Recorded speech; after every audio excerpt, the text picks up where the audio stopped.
What's up, party people? BV here, and welcome to episode 7 of Retail Media Vibes, a doing business in Bentonville podcast. We are recording live at Podcast Video Studios in Rogers, Arkansas.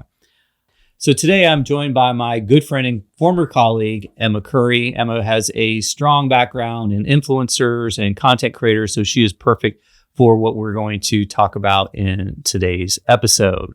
So we'll get to meet Emma in just a minute. But the main topics that we're going to run through today include AI influencers, what's okay, what's not okay, and how we got here. And we're also going to talk about influencer content for retail media use. Really, how do we take content that we are spending a lot of time and money and energy creating, and how do we make that fit for retail and retail media? So we also have some quick hits today we're going to run through. And then we have a new game today called Campaigns We Love, where Emma and I will share some campaigns that we see out there that we think are really fun and notable. So with that, let's get into it. All right, so next up is Vibe Chat, where we get to meet today's guest, Emma Curry. So welcome to Retail Media Vibes, Emma. Hey, BB, I'm so excited to be here. It feels like, I don't know, just yesterday we were jokingly launching a podcast as a cover story. Yes. So excited to kind of make it happen finally. See, dreams do come true. So obviously our listeners don't know you like I do. So tell us a little bit about your background, who you are, and maybe how you know me. I am by day an influencer marketer. I work at She Speaks, started there in May, so fairly new to the company, but not to influencer marketing. I had the opportunity to meet you and work with you at Saatchi & Saatchi X. Yep. Joined the ranks of one of the best known shopper marketing agencies about nearly 8 years ago. It was kind of my relaunch of my third career. I know you know a thing or two about relaunching careers. Yeah. I have done that a couple of times. Yes, so in my current role, I really sit at the intersection of driving awareness and conversion through influencers, through content creation, and connecting with audiences through social channels. Which is honestly near and dear. I love the community that social media brings. So by day, that's my trade. By night and every other minute, I'm also a mom. I have 2 littles, a 4 and a 2-year-old, that my husband and I chase around Russellville, Arkansas. And then just as a person, my personality, as we're checking vibes a bit today, I would classify myself as a tired mom, social media addict, and a book lover. Oh yeah. I think that might rain through some of the things you hear from me today. That's awesome. Well, first, thank you for making the trip up from Russellville, right? So we probably had to get in the car a little bit early to make the recording time. So you talked a little bit about books, and I know you're an avid book reader. So, what is your book count so far for 2025? So, I am one of those that reads 200 plus a year. My count as of last night is 181. So I'm pretty close to my goal. How do you read so fast? Like that's, I can't even find time to read one book in a year, but you've read 181 so far, 3/4 or almost the full year. I'm not reading to expand my mind as much as I'm reading to, for pleasure, for joy, to kind of disconnect at the end of the day. I'm also very much this book ends. It starts and it ends in one book. I'm not journeying along a series. I think I was traumatized probably waiting for the next Twilight to come out. Showing my age. Proud millennial here. So yeah, that's definitely like how I disengage at the end of the day. And as you can imagine, having littles, sometimes I'm up at night. So that's kind of how I keep myself awake long enough to get them back to sleep. Yes. Yeah. That's use some downtime. And I always found it really interesting about like how you could be taking care of the kids, like rocking them and still be reading a book at the same time. I thought that was really cool. Listen, multitasking is like my middle name, I think. It probably could be. It could be as well. So, if you weren't doing what you're doing now, what would an alternate career look like for you? I think dream would honestly just be an author to share stories that way. I think I get to do that a little bit in my work, right? I'm weaving. Yeah, influencers a lot about storytelling. Yeah, absolutely. So I love the storytelling. I love connection in that way. Mm-hmm. Again, I'm probably writing like the happily ever afters at the end, giving some joy to somebody else. And if not, that maybe something adjacent, like a librarian. Librarian. Okay. Bring the stories to people. I have such fond memories when I was a kid, going to the stories, going to story time. So maybe something like that even. So in the line of work that you do for influencer and content creator, you're partnering with brands, right? And you're using their voice in order to help build awareness about a brand or a product, or ultimately conversion, right? You want to try to get them to buy or sell something. Have you ever been on the other side of that, where you've purchased something recently that has been, communicated to you through an influencer or a content creator that was like an impulse buy? My most recent one is probably the most boring purchase, and it wasn't necessarily like a branded ad, but I think it was just last week. I saw a mom on TikTok taking her kids with her to Costco, and I thought, oh my gosh, that's literally my nightmare. But she has her like trick. She takes them, gets the pizza, and pulls out her purse scissors, literally just kitchen scissors. Okay. That's scary to have scissors in your purse. Not weaponized. But that's her trick. She gets the pizza, gets a couple cups, and cuts them into bite-sized pieces for her kids. Yeah. And that keeps them happy and engaged while she's able to knock off the shopping list. And I thought, I have free will and a couple extra bucks. Maybe I need to invest in like a diaper bag, pair of scissors. So that was the last thing I bought because of someone on social media. For me, it's sneakers. So that doesn't surprise anybody. So I bought some running shoes that I saw, through a shoe tuber. And so I, picked up some sneakers. So it's not the other thing's probably books. I am influenced. My TBR grows because of people on Book Talk or Bookstagram and recommendations I see. So that's probably the most common thing I do, though. Sounds great. So great to get to know you, Emma. So we're going to go ahead now and move into some of the quick hit topics before we get into our main topics. All right. So we're now into the quick hits, just really quick, fun topics, news, maybe newsworthy, maybe not so newsworthy, that we're going to, warm things up a little bit before we get into the main topic. So the first one is, looks like in China, there are public toilets where in order to get toilet paper dispensed, you have to watch a 20-second ad before it dispenses. So there's a video of a woman. She's in a public restroom. She has to scan a QR code with her phone in order to get the toilet paper dispenser to open. But before it opens, there's a 20-second ad that she has to watch in order to actually get the toilet paper. So there's a lot, it's such a weird way, I guess, to do advertising on one hand, but the other hand, it makes sense. How do you think about, is that really an advertising opportunity? Have we taken out of home advertising and gone way too far with it? What are your thoughts around toilet paper dispenser ads? Yeah. Of course it gives you a laugh, but as a marketer, I think, you know what? We're captive. Does everything have to be an ad? Not everything does, right? And how long until they say it has, for 20 seconds, you get single ply. If you do a 60-second, you get the 3 ply. Yes. It's the premiumization and the tiered structure. How long until that happens? But I do think I'm probably susceptible. That's one of the few times in a day I can be captive. I can take a breath. Yeah. Sometimes I can lock a kid out. So I do think there's some opportunities. I've also seen, and I'm one of those, my news comes from TikTok. I saw a TikTok where public toilets in China, some of them also have external facing clocks, like timers. Oh. So people also know how long you're in there, right? So it's like pressure advertising too. If you have to watch an ad, also people are seeing how long it takes you. But I do think there's some opportunity.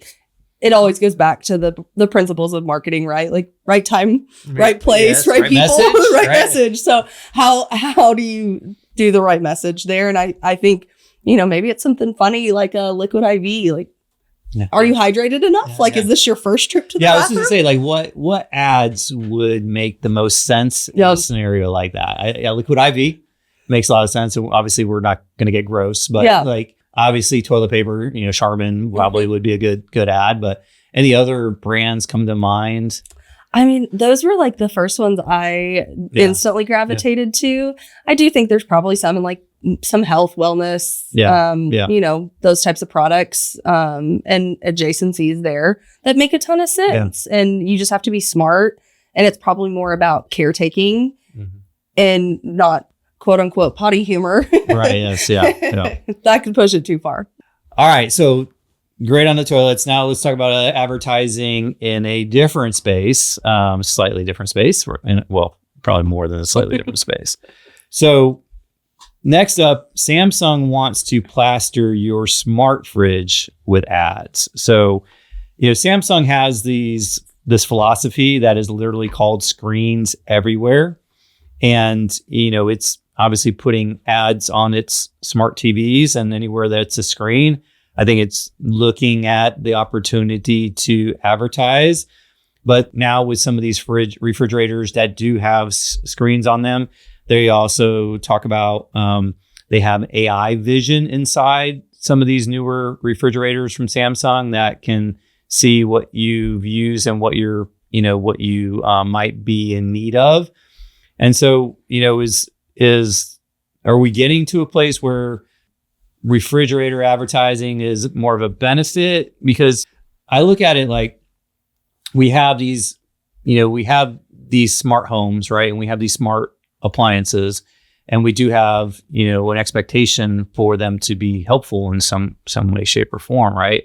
So, but we also don't want to get hammered with an ad every time we turn around. So, what is the right balance with, products like this where, we're monetizing every single screen and we're trying to, sell that to shoppers and to consumers?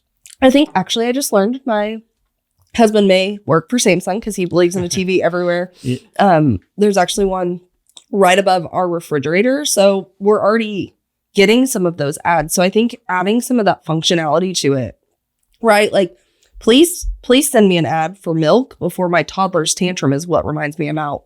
Right. I think there's some really great intersection of function there. I think something else to explore when you're thinking about ads, there's like a long-standing phrase that the kitchen is the heart of the home, right? And I think about we congregate there as a family every morning and every night. That's where we're at. When friends and family are there, that's where we're at. So I think there's an interesting opportunity, as we've seen a lot of these like emotional storytelling, multi-part type stories where the product they're integrated. And maybe that's a place that makes a lot of sense. Like you join as a family and you're watching whatever that, the rom-commerce like Walmart did. Maybe that's the space that makes sense. You join around the kitchen island to eat dinner, and there's that kind of multi-part series that you're tuning into. Yeah. It's interesting. I think, it's to the point we were talking about before is like, the right message at the right time, to the right audience. It can be helpful, but we all know, and you and I have worked in this space long enough, like there's a lot of pushback on advertising, and unfortunately it's one of the ways that everything gets monetized, one way or the other. Even things that are not monetized yet will ultimately become monetized, and a lot of it's used through advertising. So, they have this information, they have this data. When you have the data, and you have a screen, you do have an opportunity to advertise. I think as long as it's helpful and as long as the people in the home are open to it or they receive a benefit from it, I think there's a great opportunity. Yep, agreed. So, all right. So the next quick hit that we have is half the shoppers plan to use buy now and pay later this holiday season. So we're getting into the holiday season. The holiday rush is upon us. There's a lot of shopping that's going to be taking place, and instead of whipping out a credit card, a lot of people who are doing their shopping now are going to use these buy now or pay later, like Klarna as an example, to do those purchases. So with those, there's typically no interest. There are some different ways that you can use those services. Some may have a little bit of interest, some of them have no interest, and we're not obviously going to get into all that right now. But when you have these systems like Klarna and Afterpay, like back in my day, we used to have something called layaway, right? And which is, you would you'd put down a down payment, and then you would divide up the balance across a series of weeks or months, depending on, the cost of the item. Do you think there's a big risk if there's a lot of people that are using these systems and to buy all of their holiday gifts, of racking up a bunch of bills that they can't afford? Or what role do you see these really playing? I think to your point, it's not new. It's prettier now. It's more accessible, maybe more destigmatized. I grew up that 90s kid. Kmart layaway was everywhere. That was a thing that people were kind of embarrassed of it, but now it's just ingrained and much more accessible. So I think it gives a more responsible spin to it, and it gives people the opportunity to, ensure Santa shows up everywhere and for everyone, and gives that opportunity. I think it's actually kind of viewed more as a budgeting tool anymore. Like that's a way people can use that budget and divide up how they're going to pay it out, just like you were doing with layaway maybe back in the day. It's more about kind of being that helper and making it happen. And I think an interesting side of how it's integrated now is that it's offered on every transaction online, basically.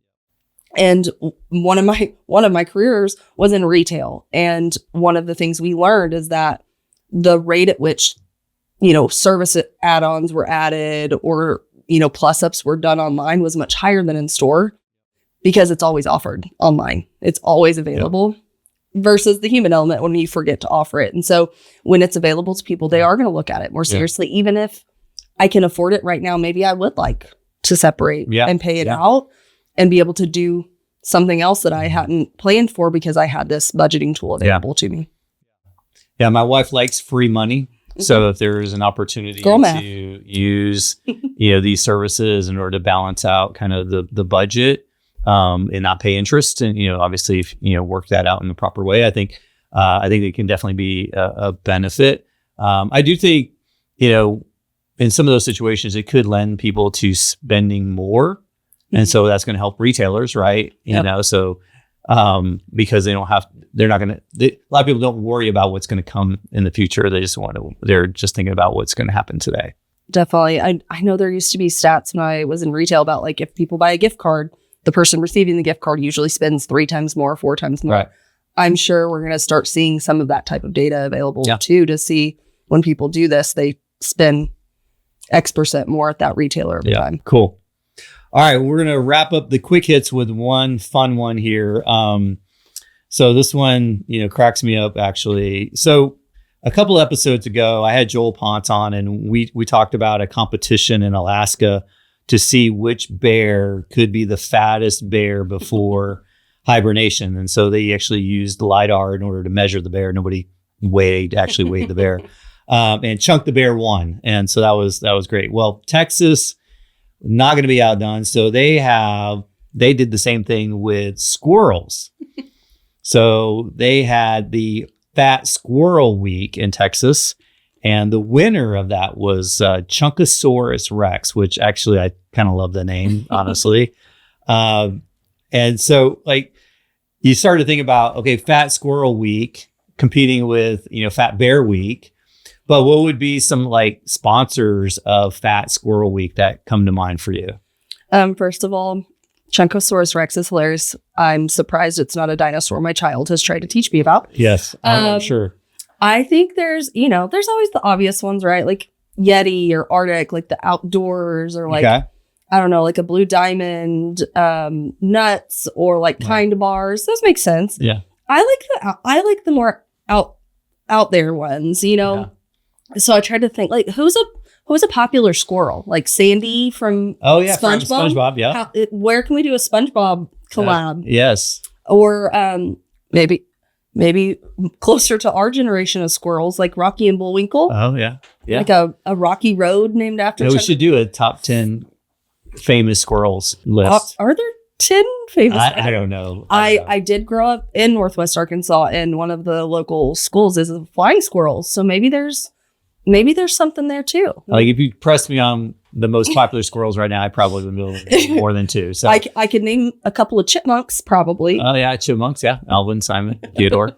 Yeah. So it was really interesting to see them replicate what the bears did with squirrels, and in Alaska and with the bears, and then in Texas with squirrels. So I thought that one was actually. I love a good joy marketing. Just a fun. Yeah. Let's tag into it because it makes people happy. Chunkosaurus Rex, the next dinosaur in the Curry household. Cool. All right. Well, that does it for quick hits. Now we're going to move on to our main topics. All right. So the first main topic is we're going to talk about AI influencers, right? So this seems like a loaded topic, right? Because you have the influencer space, which people have some strong opinions about. You have AI, which people have some strong opinions about. And we're bringing those two together and really trying to unpack what is up with AI influencers, right? So influencers that aren't real human beings is not anything new. So I think the one of the more popular ones is Lil Miquela, and how there was an Instagram account that was created around her persona and actually even got brand deals. And so there's been a lot of these, you can even call them digital avatars, but the idea is this is not a real human being, right? And and then you also have on the other side influencer space, where influencer and content creation has been a huge growth area for marketers, right? And so you have these authentic voices that are, really talking about your product, talking about your brand, right? That you're leveraging the credibility to that person's audience, or the credibility they have in order to reach their audience and help them and teach them about a specific product or brand, right? But then on the other side now, with all of the AI tools that you have, and it's really easy to create an AI version of a human being and make that into something, right? You can take characteristics and you can take attributes of that you want to amplify through AI, and you can create this persona as well.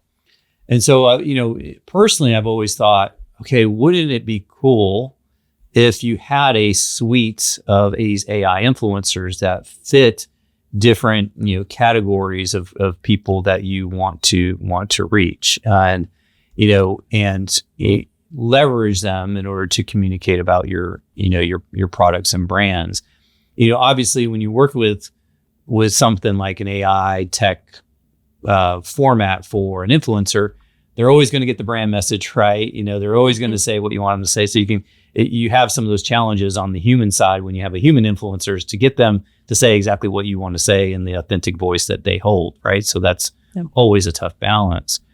And so it really looks like there's some opportunities, but also some challenges in that, because there's also a lot of pushback around AI, right? In a lot of ways. And so, in your world, have you had conversations? Have you thought about what role AI influencers can play in an influencer company? I think there's, again, pros and cons to all of it, right? And something that really intrigues me about the AI influencer space is that, one, think about how quickly a brand could react, engage in trends and things like that with an AI influencer versus a human. And the human element, you have to go and recruit somebody and go through all the steps to contract and all those things. Even if they're already a brand ambassador, there's still limitations there. And so the speed at which you could also engage, plus some of the other things you're saying, you're always going to hit the required talking points. You're always going to be brand safe because you have those guardrails. So I think that's another positive that brings to light too. What's kind of on the other side is, to your point, the authenticity and the community that is cultivated by the human connection. That's where we want to engage. And I think you lose a little bit of that, right? So it's really hard. I do think same way with everything AI, it can certainly be a great tool, even if you're not publicly facing with an AI influencer. Yeah. Is thinking about that as, like a pressure test, like give the AI influencer the brief. If they can't hit the brief, maybe the human influencers are going to struggle with it too. Or maybe it's actually, I like that idea. Like, it's almost like you're setting up an influencer test, a test case, right? And so, if you have this AI influencer, and you can run your brief through them and see what they do with it, can also help you inform how you might work with a human influencer. I do like that idea.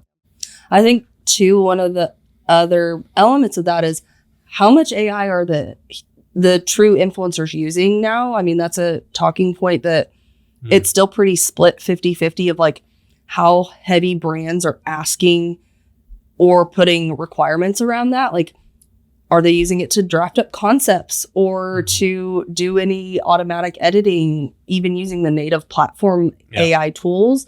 So there's AI elements probably in a lot of the influencer content that we don't necessarily all see or know about. Yeah. What level of transparency is required in that situation, right? I mean, all of it, should. It's always the should. And, there are harder regulations that you have to follow, right? I mean, the same way you have to disclose it's a partnership, you're also supposed to disclose if you've used AI tools. All of the platforms, TikTok, Meta, they have a tool that will just kind of mark it at the bottom that you've used it. And that's transparency is key in all of it. I think whether you're an influencer that's used tools to generate your content, or you're an actual AI influencer that the brand has cultivated and created, is that transparency. And I think that's what drives the connection in the influencer and social media space, no matter if you're disclosing a partnership or you're disclosing an AI tool. Yeah, it is interesting because, I think some people are okay with AI as long as they know that it's AI. If you're using AI, especially when it comes to something that is like concepts and write-ups and briefs and all that stuff, I think you could probably look at that in a couple of different ways on what is needed. But when it's that public-facing persona, that public-facing content, like nobody wants to feel like they're duped, right? So I'm gonna go back because this just hit me. But I think that was the whole challenge with Milli Vanilli back in the day, right? So I don't think what Milli Vanilli did back in the day was really that wrong. But the problem is they weren't transparent about it. Yeah. And I think that's why they got all the backlash they did. Because like if you look at what they were doing then, it's the same thing they do today in so many ways with lip syncing and audio production. So anyway, people just don't like to be duped, right? And so I think if you're transparent about it, people who want to like it will like it. People who don't like it won't like it. That's just, not everybody has to like everything, of course, right? So, what categories or brands do you think may lean itself into using AI influencers optimally? I think it'd be a miss if you're in like tech to not have to lead with that, right? Yeah. Like if you're a tech company, you're not leading with AI in some way. This is just another layer to that. I also think just like entertainment, gaming, I mean, anywhere where you're creating these virtual worlds and immersive, I think those are key. I will say one that really is the lead that me as a person and a marketer maybe battle a little bit is around like fashion, beauty. That is a space that leans heavily into it, but it's a fine line because you're in a space where you're selling beauty and you're selling beauty with something that's not real. It's hard. That's a hard line to navigate with, how you're being culturally sensitive or how you are kind of disclosing that and interacting with the audiences. So that one is probably one of the leading categories, but maybe one that I struggle with a little bit on a personal level. I think fashion, I do think there's a difference between beauty and fashion, right? So I think beauty, how people look, how they feel about themselves, a lot of that, I think you have to be super cautious with, and having a synthetic person who's has no flaws, or even if they were flaws, they were created flaws, doesn't feel right to me. I mean, personally. But with fashion, I think it could give you an opportunity to test certain styles in a very, we'll call it a safe way or an easy way to test styles. And then from there, be able to take that to production. Right. And I think, there have been a lot of retailers who've tested something similar where not necessarily used AI, but like put a product out there, seeing how fast it sells. And if it sells fast, then they go ahead and they do a full run based upon the speed in which it sells out. So it is really interesting. So what guardrails do you think should be placed? I know we talked a little bit about transparency, but are there some specific guardrails that you think make this platform of AI influencer work better? Or do we just say, let's just hold on doing it and not approach it for another year or two? Yeah, I mean, like we say with anything AI, there's still got to be a human element to it. There's got to be human involved in reviewing. In the loop. Keep the human in the loop. So I think that's going to be key. I think also making sure that there's important layers of like the cultural sensitivity, and thinking about that also in terms of how it can be scaled. Yep. Because an AI influencer talking to me in Arkansas may look different to somewhere else in the US, and then add the fact that the internet's everywhere, making it go global. So I think that's having that key element there, as we do with all of AI, making sure to check biases and making sure that those things are scalable. Of course, just like general risk assessment as part of that, like human element, making sure we're reviewing it. And then I think one of the things, it's not necessarily a guardrail, but something to incorporate is really the fun side. We don't want it to be the robot. We like influencers because they have either a niche, something we like about them. I think make them human, but not too human. Yeah, make them human, but not too human. Give them a party trick or something. I don't know. My party trick was always doing the Carlton. But maybe they have their thing that kind of helps integrate there. And if nothing else, use it as a tool to kind of gut check, and then go work with the human influencers and let them do their thing. And honestly, the human is sometimes where the best stuff has come out in our content. Yeah, for sure. Yeah, it's definitely a very interesting space. I see it definitely evolving over time, and I think as people's attitudes change towards AI or evolve with AI, I think you'll see more and more of these things. But I also think there will be a value that will be put on human versus AI, around that authenticity and around being a real human being. So really interesting space. So thanks for sharing that. Talk about influencer content, right? That's an area really well, right? And so one of the things that has evolved with influencer content is a lot of times influencer content was looked at as a brand building exercise, right? And so influencers would go and they work with a brand and they would talk about a brand. But now, and it's not like it's never been this way, but it seems to be more and more opportunity to take that influencer content and make it work at retail, right? And so, as retail media becomes it's become extremely big, right? And it continues to evolve. And there's a lot of opportunity within retail media. There is this idea of like, how do I take all this content that I've created with an influencer and really make it work in a retail media channel? And obviously there are some channels within retail media that make a lot more sense. Some that are probably a little bit more challenging, but just the ability to repurpose this content in a lot of different ways. The other side of it too is I would contend that retail media requires many more assets on a more regular basis than any brand facing media. Because retail moves so fast, there's so many changes as well. So, you have a few things. You have this idea that, you have this influencer content that you've created and you want to maximize the value of this influencer created content or content creation. And then you have the side of, well, I need so many new assets and to my buyer is asking for more and I want to create content that works specifically for that retailer, right? And so you've just had this explosion of content needs, right?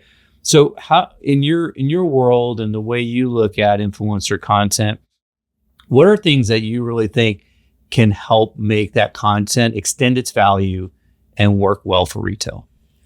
Yeah, one of the simplest things we do is vary the types of content we're getting. We get a mix of things of both video, still content, and we also work with creators to maybe work in a way that can be more evergreen.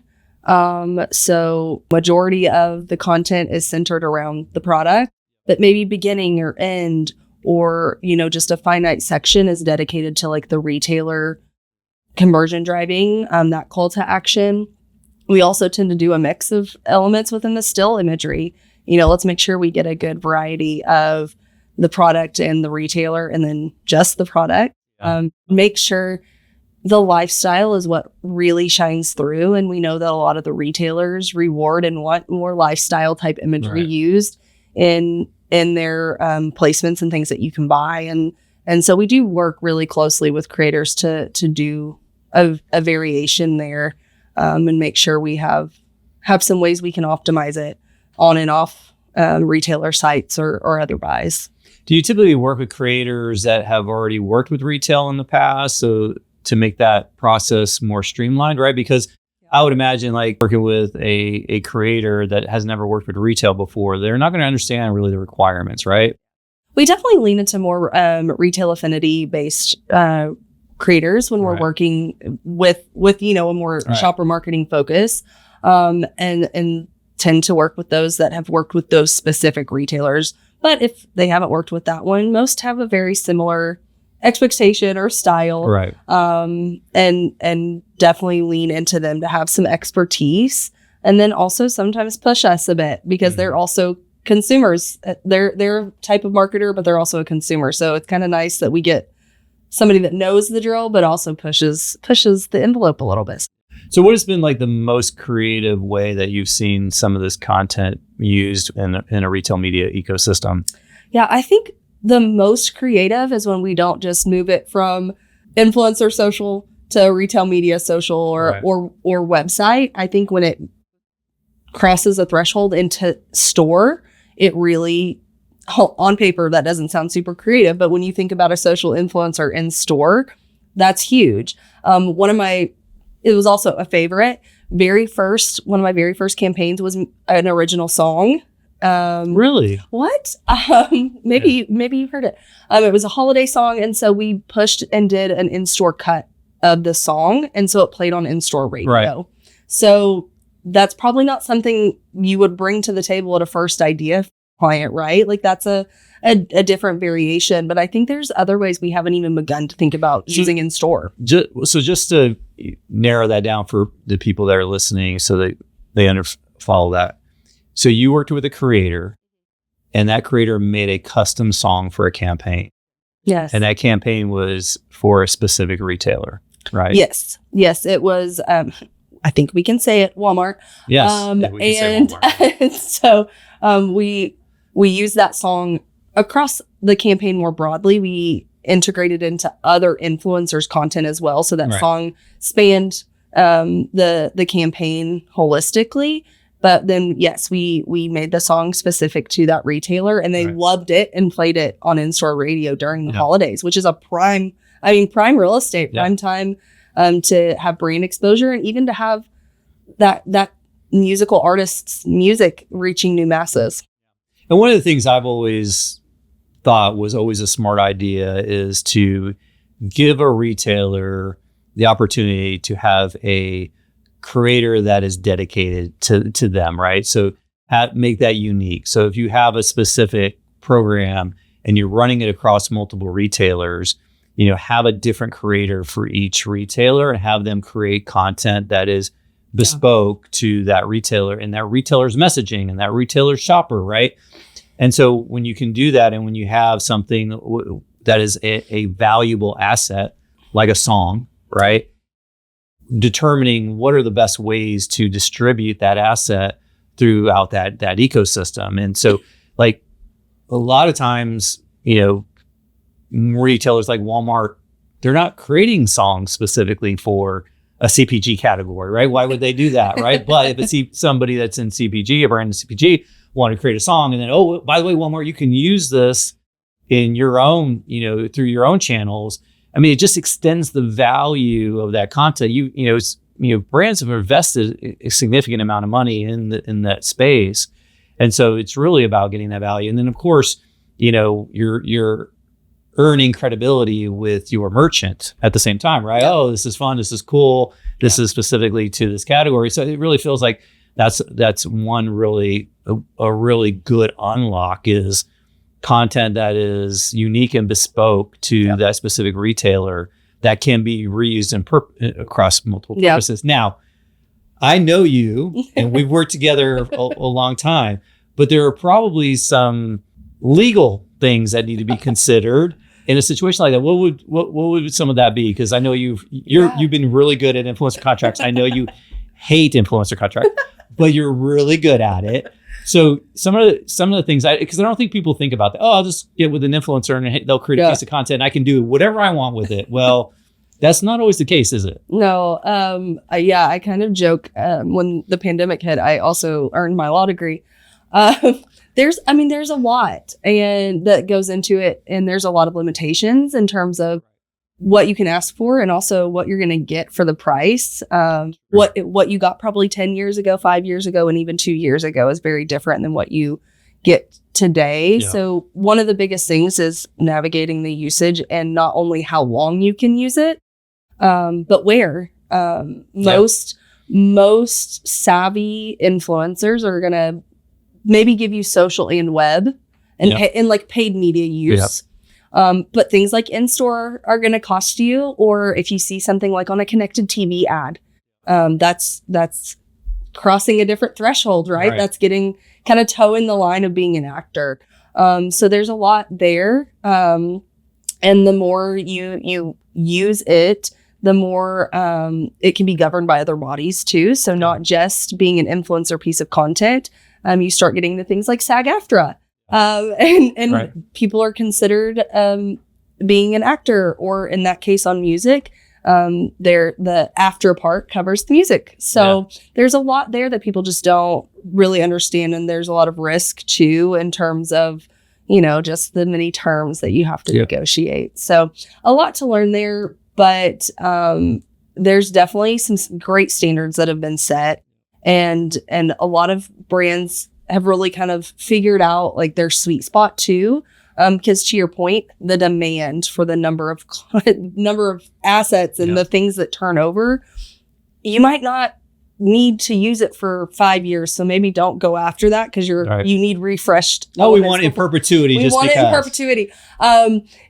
Scary word. Still do that occasionally. But yeah, I think there's definitely some more standards being in place and kind of expectations that everyone's kind of figured out as this has become a more prevalent part of the process.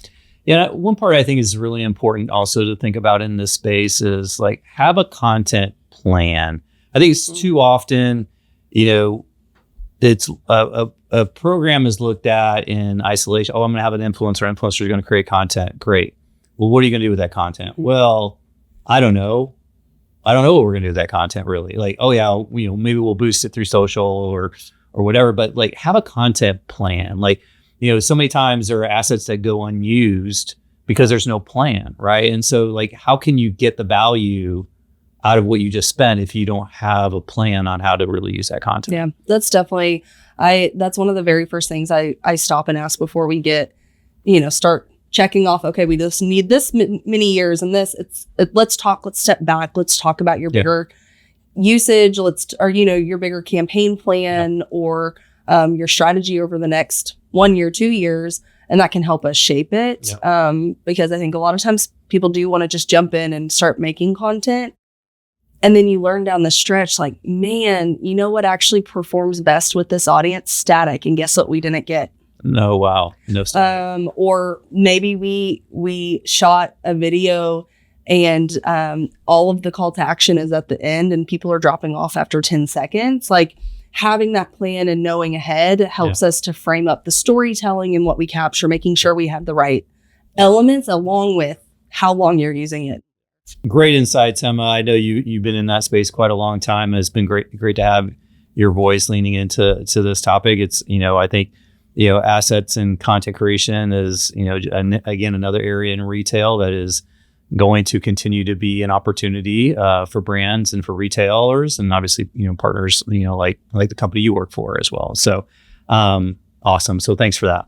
All right. So now we get to end things today with a new segment called Campaigns We Love. And so Emma and I have done this segment previously together where we search the internet for, or maybe even see it on something called a TV, but search the internet or a TV, and we might find an ad that we find particularly interesting. So first one we're going to have is, Emma, you have one from Huggies that you want to present as a campaign that you love. Yes. So Huggies launched Do It for the Team. Okay.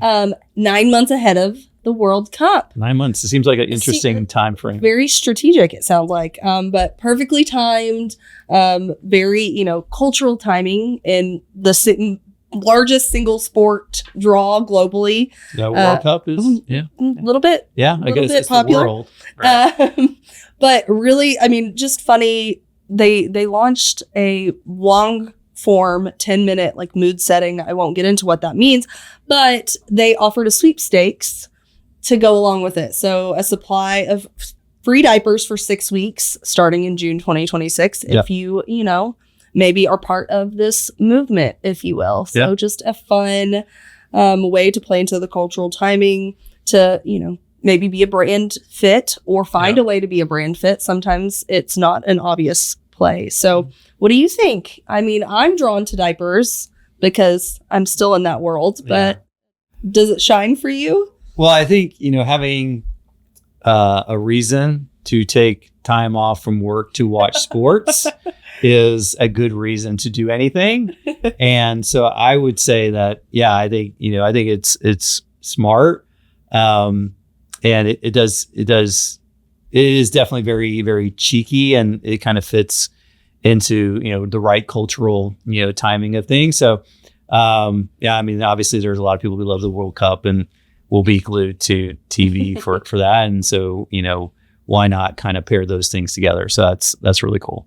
Hey, as someone that was on maternity leave during March Madness, which is like my holy grail, I get it. Take the time and enjoy if that's one of your loves.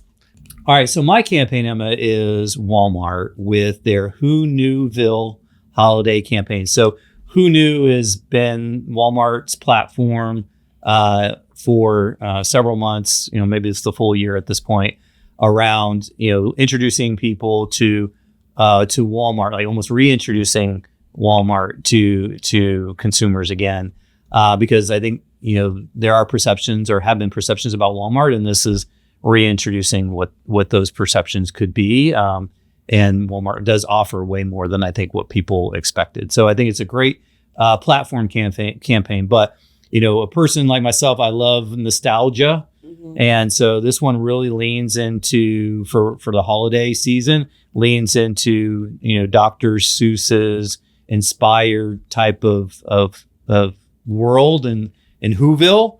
And really it makes it very imaginative and really kind of brings together, the best of, what Walmart is introducing with this nostalgia and the season, the holiday season, and bringing all of that together, and so, it's been something that I've found to be really interesting in the way they've approached it and brought that to light. So that's my campaign is Who Knewville. Yeah, honestly, I love it. They've been leaning just so well into that nostalgia space, and just I think about the back to school Mean Girls when that launched. That was such a big moment. So I love that. Like it really is. That's kind of been their vibe, if you will, the last few years. They've really leaned well into some of those type of storytelling moments too. Love some T-Pain. Definitely was a musical moment, we'll call it, with T-Pain. So awesome. Well, thanks for sharing that. So I hope you all like the campaigns we love. We'll bring more of those in future episodes of Retail Media Vibes. All right. Well, that's a wrap for this episode of Retail Media Vibes. I want to say a huge thank you to Emma Curry for joining me on this episode and bringing her vibes to the show today. Anything, Emma, that you want to plug or talk about before we wrap things up today? Yeah, I mean, two main things. So first, it's holiday season. The team has been cranking out some amazing work and working incredibly hard. So excited that content is going to be out there. So maybe check out either my LinkedIn or She Speaks for some of that in the near future. But before I kind of wrap up, I do want to say a huge thank you and shout out to the campaigns team at She Speaks. You have been incredible, and I am so impressed with everything that you've been able to accomplish. So thank you all for that. But lastly, kind of more importantly, this time of year especially, I'm really moved to make sure that people have, a warm, full belly during the holiday season. So if you're looking for a place, if you're able to give, I encourage you to give to a local food bank, and you can find one by visiting feedingamerica.org and either doing a monetary donation or going in person. So those are the vibes I'm ending with today. Awesome. Well, thanks for that, Emma. Appreciate that. So I hope you all enjoyed this episode of Retail Media Vibes. If you have any comments or feedback on the show, please send me a note at retailmediavibes@gmail.com. Also, be sure to like, subscribe, provide comments to the content so that more people learn about Retail Media Vibes. So thank you all so much. And as always, I will try to do better next time. So BV out.